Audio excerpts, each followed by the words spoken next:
Good evening प्यारे बच्चों। कैसे हैं आप सब?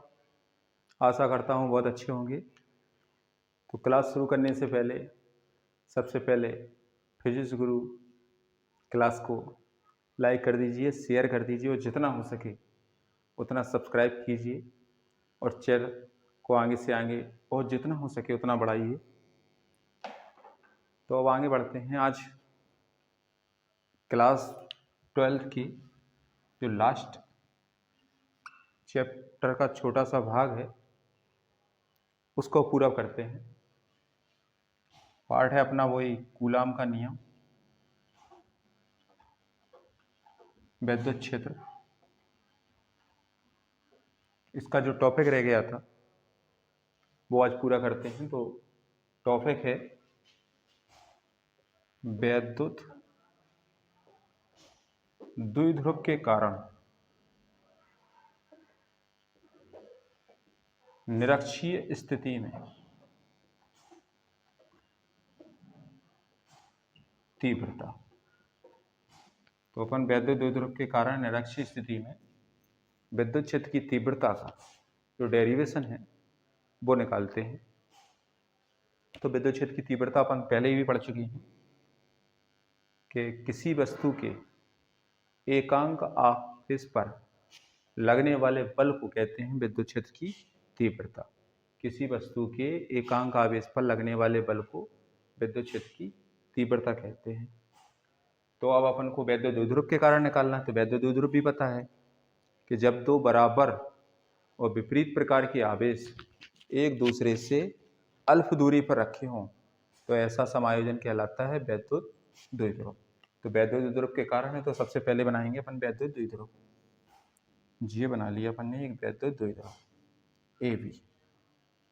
किससे मिलकर बना होता है? जो -q और +q जिनके बीच की दूरी है 2l।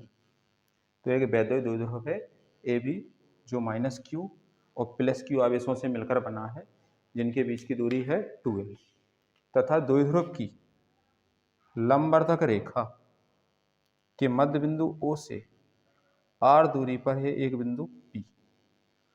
यहाँ पे बिंदु P है। इस बिंदु P पर अपन को विद्युत क्षेत्र की तीव्रता ज्ञात करनी है। इन बिंदुओं को मिला दो, इनको मिला दिया। अब बिंदु P पर अपन को निकालनी है विद्युत क्षेत्र की तीव्रता। तो क्या है? एक वैद्युत द्विध्रुव है ए बी जो -q और +q आवेश से मिलकर बना है जिनके बीच की दूरी क्या है? 2l। 2l है तो जी हो गई l, जी भी कितनी हो गई? l। अब जे क्या है? लंब और जे क्या है? आधार। तो अपन कर्ण निकाल लेंगे। अपन को पता है पाइथागोरस प्रमेय, कर्ण का वर्ग बराबर लंब का वर्ग प्लस आधार का वर्ग। तो कर्ण अपन को चाहिए क्या? पीबी। पीबी का वर्ग बराबर लंब कितना है? पीओ का वर्ग प्लस ओबी का वर्ग। अब पीओ अपन को पता है आर है और ये क्या है? एल। पीबी स्क्वायर, तो पीबी स्क्वायर इक्वल टू हो जाएगा, पीबी इक्वल टू क्या हो जाएगा? √r square plus L square. ये दोनों यहाँ पे पुट कर दो, R square plus L square. ये भी हो जाएगा √r square plus L square. तो क्या था? एक वैद्युत द्विध्रुव ए बी जो -q और +q आवेश से मिलकर बना है जिनके बीच की दूरी है 2l और द्विध्रुव की लंबवर्धक रेखा के मध्य बिंदु O से r दूरी पर एक बिंदु है P। इस बिंदु P पर अपन को निकालनी है विद्युत क्षेत्र की तीव्रता। अब अपन को पता है P पर होता है Q0। Q0 को बोलते हैं परीक्षण आवेश। अब ये परीक्षण आवेश रखा है तो किस पे? बिंदु P पर। अब ये +q और ये +q जैसे ही मिलेंगे तो एक दूसरे को करेंगे प्रतिकर्षित। तो जी प्रतिकर्षण के कारण तीव्रता क्या हो गई? E1। अब J+q और J-q एक दूसरे को करेंगे आकर्षण, तो जी हो गई तीव्रता E2। कुल तीव्रता हो गई बिंदु P पर E, जो बनी किस पे? एक अक्ष पे। अब अक्ष पे बनी है तो अक्ष पे इसके दो घटक हो जाएंगे। E1 के लिए होगा E1 cos थीटा और E2 के लिए होगा E2 cos थीटा। तो हुआ क्या है? डायग्राम, एक वैद्युत द्विध्रुव ए बी है जो -q और प्लस क्यू आवेश से मिलकर बना है, जिनके बीच की दूरी है 2l तथा द्विध्रुव की लंबवर्धक रेखा के मध्य बिंदु O से r दूरी पर एक बिंदु P जिस पर विद्युत क्षेत्र की तीव्रता ज्ञात करनी है। पहले ये लंब निकाला, कर्ण का वर्ग बराबर लंब का वर्ग प्लस आधार के वर्ग से आया under R square plus L square, same J है। अब P पे परीक्षण आवेश है तो प्लस और प्लस ने क्या किया, प्रतिकर्षण, प्लस और माइनस ने क्या किया, आकर्षण, आकर्षण के कारण तीव्रता E2 है और बिंदु P पर कुल तीव्रता क्या है, E। इसके दो घटक हो गए, एक E1 cos थीटा और एक E2 cos थीटा। अक्ष पे हमेशा cos लेते हैं क्योंकि अक्षीय स्थिति में अक्ष पर कोण कितना होता है, 0 और cos 0 का मान क्या हो जाएगा, a, इसलिए यहाँ पे क्या लिया, cos और sin।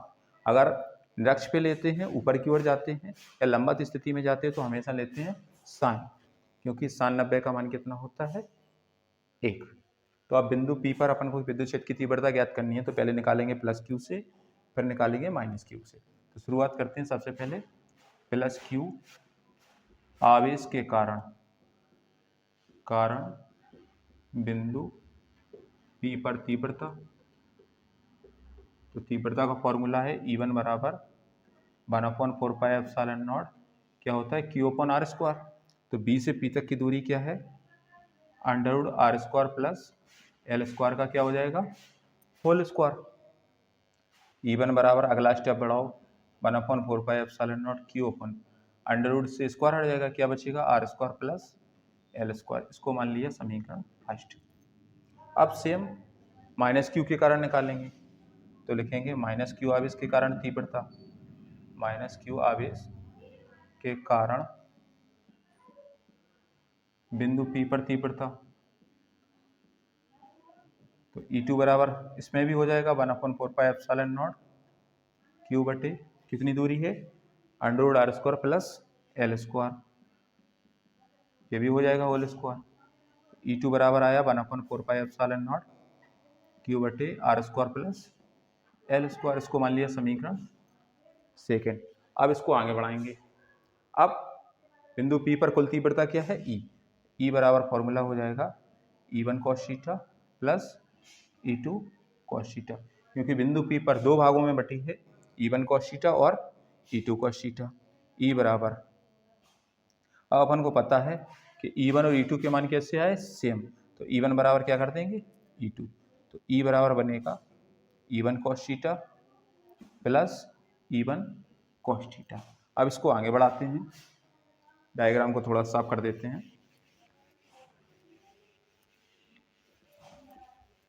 तो E1 कितने हो जाएंगे, E बराबर हो जाएगा 2E1 cos थीटा। E1 का मान रख दो इसमें, E1 का हो जाएगा 1/4 पाई एप्सिलॉन नॉट Q बटे R square plus L square. अब अपन को चाहिए cos थीटा। cos थीटा चित्र में ऐसा चित्र बना था, ये बिंदु P था, माइनस Q प्लस Q, बीच की दूरी 2l, ये लंब था O R, ये था R square plus L square, ये भी था R square plus L square. अब अपन को चाहिए cos थीटा चाहिए, तो इसमें देख लो POB में cos थीटा बराबर क्या होता है अपन को पता है, cos थीटा बराबर होता है आधार बटे कर्ण। तो आधार क्या है इसका, L, और कर्ण क्या है, under R square plus L square. तो ये हो जाएगा L upon under R square plus L square. इसको रख दो यहाँ पे L upon under R square plus L square. अगले स्टेप में देखो E बराबर 1/4 पाई एप्सिलॉन नॉट, ये क्या है 2QL, ये क्या बन गया P। P क्या होता है, P होता है वैद्युत द्विध्रुव आघूर्ण। वैद्युत द्विध्रुव का एक धनावेश और दोनों आवेशों के बीच की दूरी के गुणनफल को कहते हैं वैद्युत द्विध्रुव आघूर्ण। तो यहाँ पे क्या हो जाएगा, ये हो गया P, और ये क्या है R square plus L square, और ये क्या है R square plus L square की कितनी पावर है, 1/2। 1/2 में एक जोड़ देंगे तो आ जाएगा 1/4 pi epsilon not P upon R square plus L square की पावर कितनी हो गई, 3/2। अब अपन को पता है जो L है वो कैसी है, 2L होती है सूक्ष्म दूरी, तो L होगी बहुत ही सूक्ष्म, तो R की तुलना में कैसी होगी, बहुत सूक्ष्म होगी। तो एल स्क्वायर को अपन क्या कर देते हैं, छोड़ देते हैं, एल स्क्वायर को छोड़ने पर। तो E बराबर बनेगा 1/4 pi epsilon not P upon R square क्या हो जाएगा 3/2 कट जाएंगे तो अपना आएगा ई बराबर 1/4πε0 पी अपॉन आर क्यू। ये होता है निरक्षीय स्थिति में तीव्रता।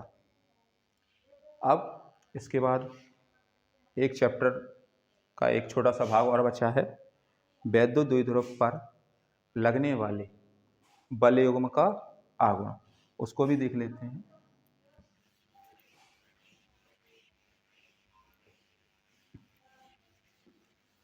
तो बल युग्म का आघूर्ण के लिए पी वैद्युत द्विध्रुव यूज करते हैं कि जब दो बराबर और विपरीत प्रकार के आवेश एक दूसरे से अल्प दूरी पर हों तो ऐसा समायोजन कहलाता है वैद्युत द्विध्रुव। तो वैद्युत द्विध्रुव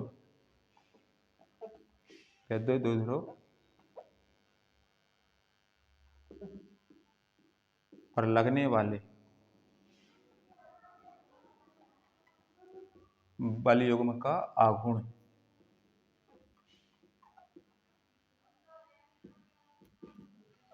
आघूर्ण चाहिए अपन को। तो देखो वैद्युत द्विध्रुव पर लगने वाले बल युग्म के आघूर्ण के लिए इसमें भी मान लेंगे एक वैद्युत द्विध्रुव है ए बी, एक वैद्युत द्विध्रुव ए बी है जो -q और +q आवेश से मिलकर बना है, जिनके बीच की दूरी है 2l, तथा यह द्विध्रुव है जो विद्युत क्षेत्र में थीटा कोण बनाए रखा है। इसको विद्युत क्षेत्र मान लिया जी हमने, विद्युत क्षेत्र में थीटा कोण बनाए रखा हुआ, इसको विद्युत क्षेत्र मान लो ई। कितने कोण पे रखा है? थीटा। इसको जब ए मानना है इसको बी, तो इसको मान लेते हैं सी। तो डायग्राम की परिभाषा हुई कि एक वैद्युत द्विध्रुव है ए बी जो -q और +q आवेश से मिलकर बना है, जिनके बीच की दूरी है 2l, और द्विध्रुव एक विद्युत क्षेत्र ई में थीटा कोण बनाए रखा है, तथा जो दोनों आवेश हैं इन पर बराबर और विपरीत प्रकार के क्या लग रहे हैं? बल। क्योंकि प्लस प्लस हमेशा क्या करते हैं? प्रतिकर्षण, और प्लस और माइनस क्या करते हैं? आकर्षण। तो दोनों पर बराबर और विपरीत प्रकार के क्या लग रहे हैं? बल। जब भी बराबर विपरीत प्रकार के बल लगते हैं तो बीच में यहाँ पे बनता है बल युग्म, तो उसी का आघूर्ण निकालते हैं। तो बल युग्म के आघूर्ण को प्रदर्शित करते हैं टॉ से।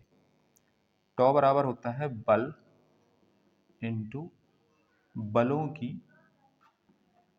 लंबवत दूरी। तो बल तो हो गया अपना F, और लंबवत दूरी क्या हो गई जी? BC। अपन को अगले स्टेप में टॉ बराबर F को तो लिख सकते हैं QE, अब अपन को चाहिए BC। BC निकालना, BC क्या है? लंब, दिया क्या है? कर्ण। तो जब भी लंब और कर्ण हो तो अपन लेते हैं साइन थीटा। तो त्रिभुज ABC में हमने लिया साइन थीटा। अब साइन थीटा बराबर होता है लंब बटे कर्ण। तो लंब है अपना BC और कर्ण क्या है? AB।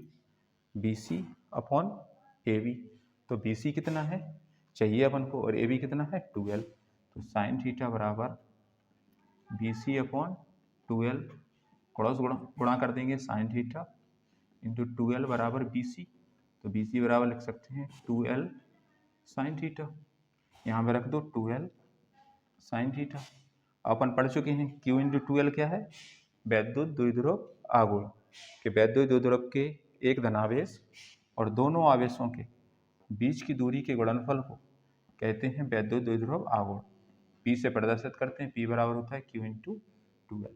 यहाँ पे रख दिया तो अपना बना टॉ बराबर PE साइन थीटा। अगर कभी पूछते हैं अधिकतम बल आघूर्ण क्या है? अधिकतम बल आघूर्ण, तो अधिकतम के लिए थीटा ले लेते हैं 90। तो इसको बोलेंगे टॉ मैक्सिमम बराबर PE साइन 90, और साइन 90 का मान होता है 1। तो टॉ मैक्सिमम बराबर आया PE। ये होता है अधिकतम बल युग्म का आघूर्ण। तो सही भैया, मैं इसका स्क्रीनशॉट ले लीजिए। ये था अपना चैप्टर के सारे डेरिवेशन अपने पूरे हो चुके हैं, और जो भी आपको डेरिवेशनों में प्रॉब्लम हो तो आप कमेंट करके बता सकते हैं, उसमें आपकी पूरी प्रॉब्लम को सॉल्व किया जाएगा, फिर से किया जाएगा। अब न्यूमेरिकल के लिए अब आगे हैं न्यूमेरिकल। तो न्यूमेरिकल के लिए आपको पूरा लेसन याद होना चाहिए, पूरे सूत्र याद होने चाहिए। अगर आपको ना पूरा पार्ट पूरे सूत्र अगर याद है तो आप न्यूमेरिकल को लगाने में आपको कोई प्रॉब्लम नहीं हो सकती। तो उसके लिए कुछ और भी टॉपिक हैं जिससे हम लिख सकते हैं, लिख देंगे तो लिख लीजिए आप। जो मान हैं जो पूरी फिजिक्स में यूज किए जाएंगे, छोटे छोटे से मान हैं जिनको याद रखना बहुत ज़रूरी है, उनके बिना न्यूमेरिकल नहीं लग सकते। जैसे फर्स्ट है इलेक्ट्रॉन का आवेश। इलेक्ट्रॉन का आवेश तो आपको पता होना चाहिए, इलेक्ट्रॉन का आवेश होता है 1.6 10⁻⁻19 कूलम और हमेशा होता है जी ऋणावेश। सेम अब आ जाएगा प्रोटॉन का आवेश। प्रोटॉन का आवेश भी होता है 1.6 10⁻⁻19 कूलम और जी होता है धनावेश। इसके बाद आ जाता है न्यूट्रॉन। तो न्यूट्रॉन का आवेश होता है, इसको बोलते हैं अपन आवेशहीन, इस पे कोई आवेश नहीं होता। अगली कंडीशन आती है अल्फा कण। अल्फा कण, अल्फा कण को बोलते हैं 2He4 या ऐसा भी बना सकते हैं अल्फा कण। तो इसका आवेश होता है, अल्फा कण का आवेश होता है 2 × इलेक्ट्रॉन का आवेश। इलेक्ट्रॉन का आवेश 2 × 1.6 10⁻⁻19 तो हो जाएगा 3.2 10⁻⁻19 कूलम और ये हमेशा होता है धनावेश। इसके बाद आ जाता है जो इलेक्ट्रॉन है, इलेक्ट्रॉन का द्रव्यमान। तो इलेक्ट्रॉन का द्रव्यमान होता है 9.0 10⁻31 kg या कहीं कहीं लिखा होता है 9.1 10⁻31 किलोग्राम। छठवीं कंडीशन आ जाती है प्रोटॉन का द्रव्यमान। तो प्रोटॉन का द्रव्यमान होता है 1.672 10⁻⁻27 किलोग्राम। अगली कंडीशन आ जाती है न्यूट्रॉन। तो न्यूट्रॉन का द्रव्यमान होता है 1.674 10⁻⁻27 किलोग्राम।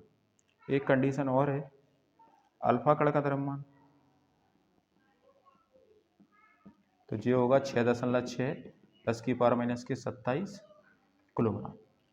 ये बहुत इंपॉर्टेंट मान है, इनको आपको याद रखना ही है।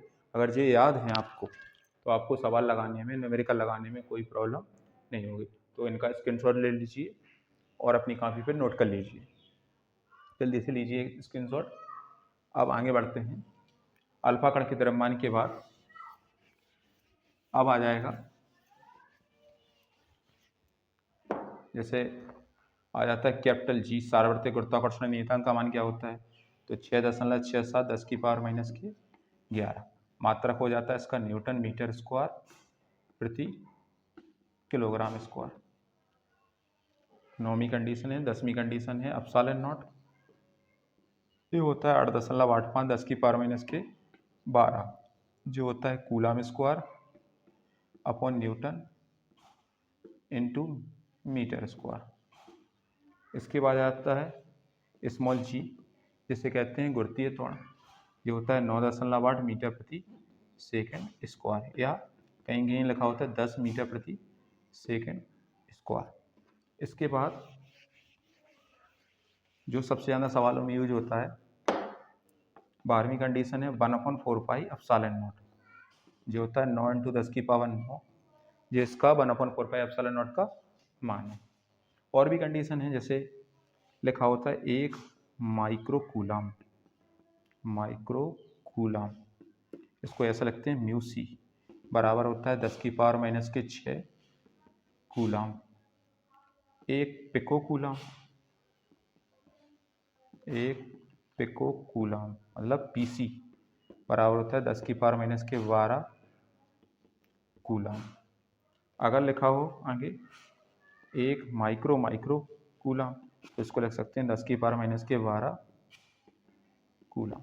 और भी कंडीशन है जो सबसे ज़्यादा प्रॉब्लम देती हैं आपको, जैसे 1 मीटर में होते हैं 100 सेंटीमीटर और होते हैं 1000 मिलीमीटर, इनको भी चेंज करना पड़ता है। तो जैसे सेंटीमीटर दिया है 1 सेंटीमीटर, इसको मीटर में बदल लेंगे, 100 ऊपर नीचे आ जाएंगे, तो इसको लिख सकते हैं 10 की पावर माइनस के 2 मीटर। अगर 1 सेंटीमीटर स्क्वायर आ जाए माइनस के 4 मीटर स्क्वायर। अगर 1 सेंटीमीटर क्यूब आ जाए मैं लिख सकते हैं माइनस के 6 मीटर क्यूब। अगर 1 मिलीमीटर आ जाए तो 1000 का भाग दे देंगे मीटर में, तो 10 की पावर माइनस के 3 मीटर। 1 मिलीमीटर स्क्वायर आ जाए माइनस के 6 मीटर स्क्वायर। 1 मिलीमीटर क्यूब हो जाए तो 10 की पावर माइनस के 9 मीटर क्यूब। और भी कंडीशन आ जाए, जैसे 1 एंगस्ट्राम, इसको बोलते हैं एंगस्ट्राम। 1 एंगस्ट्राम बराबर होता है 10 की पावर माइनस के 10 मीटर। 1 ग्राम आ जाता है, 1 ग्राम बराबर होता है 10 की पावर माइनस के 3 किलोग्राम। इन सब का भी स्क्रीनशॉट ले लीजिए, क्योंकि अगर ये अपने पास ये सब हैं तो आपको न्यूमेरिकल लगाने में कोई प्रॉब्लम नहीं होगी। इसके बाद जो भी इम्पोर्टेंट सूत्र हैं वो लिखेंगे, क्योंकि कल से न्यूमेरिकल ही लगेंगे। तो पहला फॉर्मूला आ जाता है Q बराबर NE। स्मॉल n भी बना होता है, कहीं कहीं कैपिटल भी बना सकते हैं। Q बराबर NE। Q होता है चालक या पदार्थ का आवेश, N होती है इलेक्ट्रॉन की संख्या और E होता है इलेक्ट्रॉन का आवेश। Q को लिखेंगे चालक का आवेश, N इलेक्ट्रॉन की संख्या और E होगा इलेक्ट्रॉन का आवेश। दूसरा फॉर्मूला यूज होगा बल का। कूलाम का नियम जो बल था 1/4πε0 Q1 Q2 बटे r²। अब आपको पता है Q1 Q2 तो आवेश है, r क्या है, दूरी है, और F क्या है, बल है। इसके बाद तीसरी कंडीशन आ जाती है। तीसरी कंडीशन है तीव्रता की E बराबर होता है F/Q। E क्या है, अपनी विद्युत क्षेत्र की तीव्रता, लेकिन लिखा होगा विद्युत क्षेत्र या विद्युत क्षेत्र की तीव्रता। चौथी कंडीशन आती है किसी बिंदु आवेश के कारण अगर तीव्रता पूछें तो लिखेंगे Q/r²। पांचवी कंडीशन आती है अक्षीय स्थिति में पूछें अगर, तो E बराबर होता है 1/4πε0 2p/r³। निरक्षीय में पूछते हैं, निरक्षीय, तो E बराबर होता है 1/4πε0 p/r³। इसके बाद अगर पूछ लेते हैं वैद्युत द्विध्रुव आघूर्ण के लिए, तो P बराबर होता है Q × 2L। 2L क्या है, एक प्लस और एक माइनस के बीच का विस्थापन या बीच की अल्प दूरी। अगली कंडीशन आ जाती है P बराबर Q × 2L के बाद टॉ बराबर आ जाता है PE sin θ। जब वॉल्यूम का आघूर्ण हो, टॉ मैक्सिमम पूछ लेते हैं, तो टॉ मैक्सिमम बराबर लगा देते हैं PE। एक कंडीशन में F बराबर, जैसे कोई भार नीचे की ओर है तो F बराबर क्या लग सकते हैं, mg। इसको भी बढ़ा सकते हैं, QE लिख सकते हैं, QE बराबर mg। E बराबर जैसे J आ जाएगा mg/। ये 10 फॉर्मूले हैं, इनको अच्छे से याद रखें। अगर ये आपको क्लियर है तो आपको न्यूमेरिकल लगाने में कोई प्रॉब्लम नहीं होगी। आशा करता हूँ कि ये सब कुछ पूरा चैप्टर आपको अच्छे से लर्न हो, आपको पूरे सूत्र याद हों, उसी के बाद आगे न्यूमेरिकल लगाए जाएंगे। धन्यवाद।